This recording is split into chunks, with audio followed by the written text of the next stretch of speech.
Hello, welcome back to the Pilot's Wife podcast. This is Amy McLaren and episode 47. I'm in the mood for a bit of chilled free time again. This time I've done free time once or twice in the past, and it's kind of like just listening to some chilled beats in the background and just shooting the breeze with a few ideas about relationships. So that's what I'm going to do today. I'm going to talk about the bystander effect. I'm going to talk about contingency planning, and we'll just see where it goes.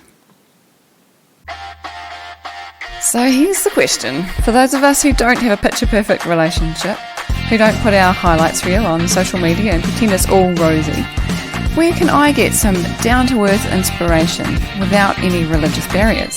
Who can give me real-life encouragement, help me be a better spouse, and tell me how to get an even more enriching relationship without becoming a doormat? That is the question, and this podcast will give you the answers. I'm Amy McLaren, and this is the Pilot's Wife podcast. So apparently, back in the day, there have been examples of events where, like, for example, true stories. One of them that I was told about when I was in psychology class was that somebody was getting mugged at gunpoint in the middle of like a crowd, right? There are heaps of people around, and what happened was nobody came to this person's rescue, even though there were hundreds of people everywhere. And this is a story that my lecturer was using to illustrate this concept in social psychology called the bystander effect. And they had heaps of examples of true stories where people just left people to it when they were, like dying, being mugged, terrible stuff, because of this bystander effect, which is, you can probably guess from the context, it's when there's lots of other people around, and so people just kind of think, oh, someone else will help them, and they don't help them. And I remember learning about that and thinking, oh my gosh, I'm never going to do that. Like, if someone's in trouble and there's heaps of people around, I'm going to condition myself now. I'm just going to go and help them, And so I've kind of always, I remember kind of making that decision in my head, and I think I've always sort of carried it with me and almost done it a little bit too much in some circumstances where I stand up for things, a little bit too quickly. I'm always kind of the outspoken one. If I see anything that's kind of wrong and that, morally, that's not right, I kind of just can't help myself from not saying anything a little bit. But anyway, so if you're ever in trouble and there's lots of people around and I'm around, don't worry, I'll help you out. So anyway, but it got me, this week I was thinking about it because I think it happens in relationships as well, and that's when there's just two people around. But it did happen, something happened to me this week where there were a few of us, but it was just my family.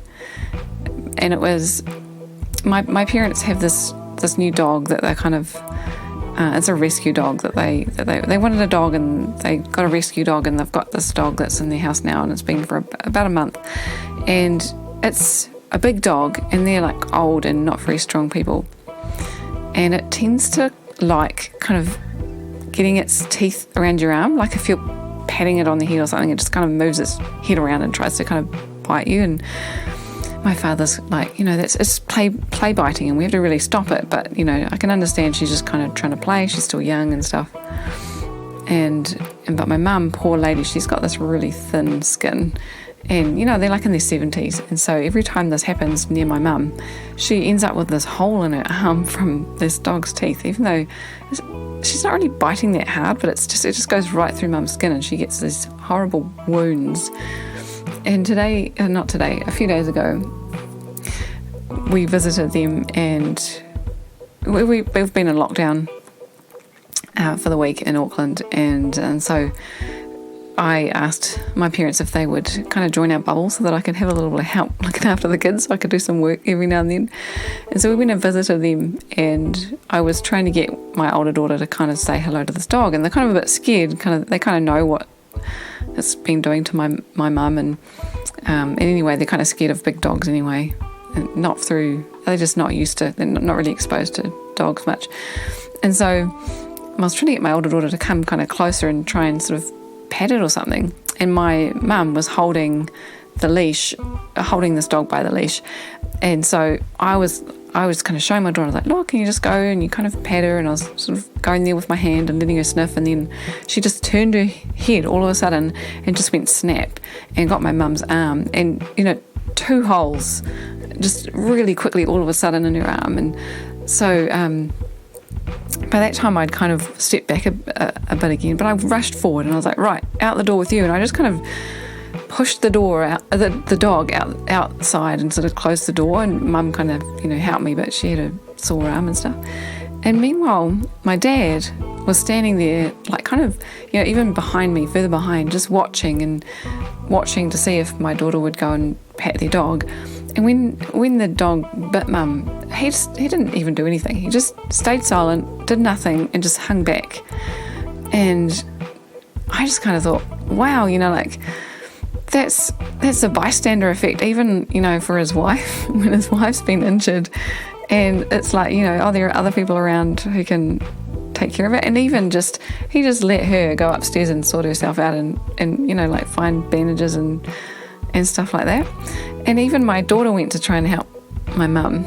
I was just so shocked that he didn't, like, kind of stand up for her. And it's like, I shouldn't really use that as an example, because somebody will know him and they'll know that I said this on here. But I just was like, I reckon that we do that in relationships too. Like, even when it's just us two by ourselves, there's still another person around, like, and if one of us is in trouble, then it's kind of like you can take care of yourself sometimes. You kind of you have this sort of thought in the back of your head, like, you're not really in that much trouble, I'll just hang back, you can sort that out for yourself, you're an adult, you know where the plasters are, kind of thing.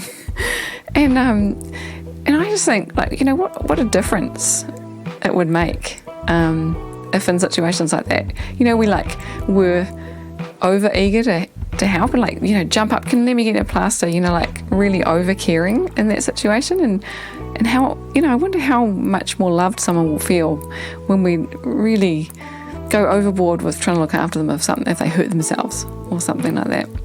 I don't know, it was just a thought. And I say that for myself too. I mean, I know that if Josh hurts himself or whatever, I don't necessarily jump up and rush to his aid either. I'm like, you're a man, you're strong, you can probably sort it out. And I don't think that consciously, but I'm sure subconsciously that's going on. But so I'm also talking about myself here, wondering if I could do that a bit differently, what a difference it would make. Yeah, anyway, and this week Josh has been having a few, I guess, frustrations at his work. He's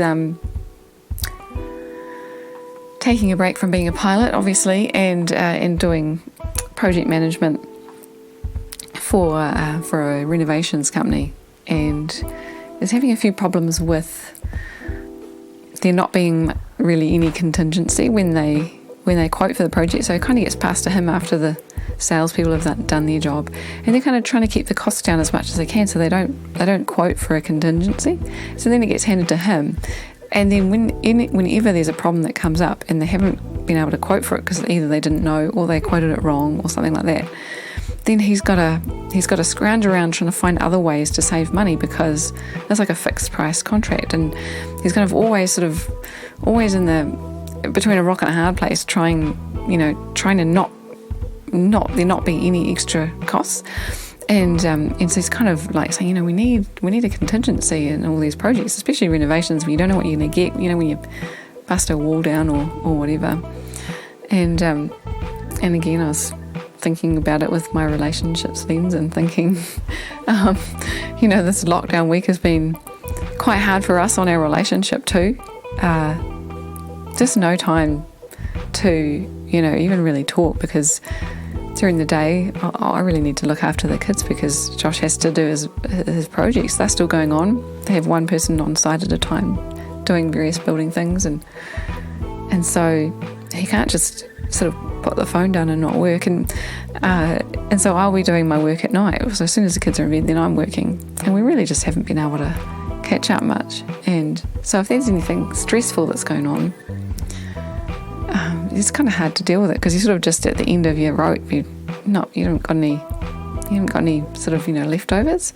But in the times where it's not lockdown, so we had a 3-day lockdown maybe a couple of weeks ago, and then sort of a week and a half off, and then another week of lockdown. And I think in that week and a half off, we were just so appreciative of not being in lockdown anymore that we really put some yards in to try and spend some time and to build up some fun times together.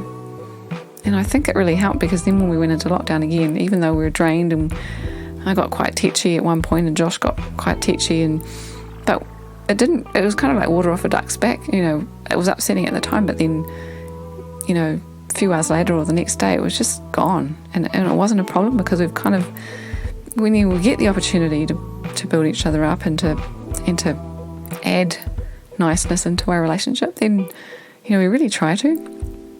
And I was reading this article maybe a week and a half ago, and I'm sorry, I can't remember the name of the guy. It just sort of came up and then it sort of went again, and I think I deleted the email. I can't find it. But there was this relationship counsellor who was saying, I think he was a divorce lawyer, and he was saying, if I can just give one piece of advice to anyone about how to keep their relationship from getting to divorce, he said, I've just got 4 words for you. Love is a verb. And, that's quite, like everybody, there's plenty of people saying love is a verb, and you can buy a t-shirt that says love is a verb. And we talk about, in our marriage stuff as well, about how, love is a doing word, and it's not just a noun. But, the fact that he said, if people would just take the time every now and then, or often, to do love to each other, and this is where the love languages come in really handy. So if you know your partner's love language, just pick one of them and then just do it every now and then. Or if you don't know your love languages or your partner's love languages, you can just go to 5lovelanguages.com and sit a really short, quick survey and find out what they are.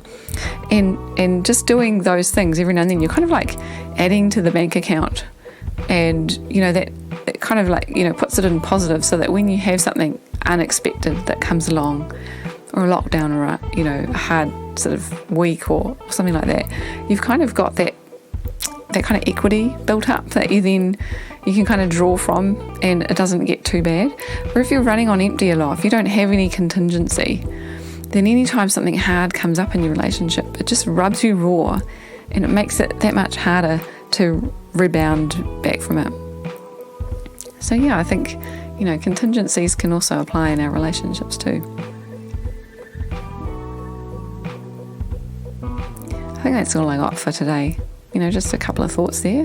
Bystander effect. Are we being a little bit bystander effectish in our own relationships, even when there's just 2 of us? And do we have contingencies in place? Have we built up some equity when times are okay, and when times are easy, and when times are good? Even when times are good, in between when times are bad. If you have a good day in between a few bad days, take the opportunity, put in some credit, build it up, and then it's a little bit easier for you to deal with it when things get a bit hard. So I hope that helps. I hope that's encouraged you, and I hope you have an awesome rest of the week. I'll catch you next week. Ka kite.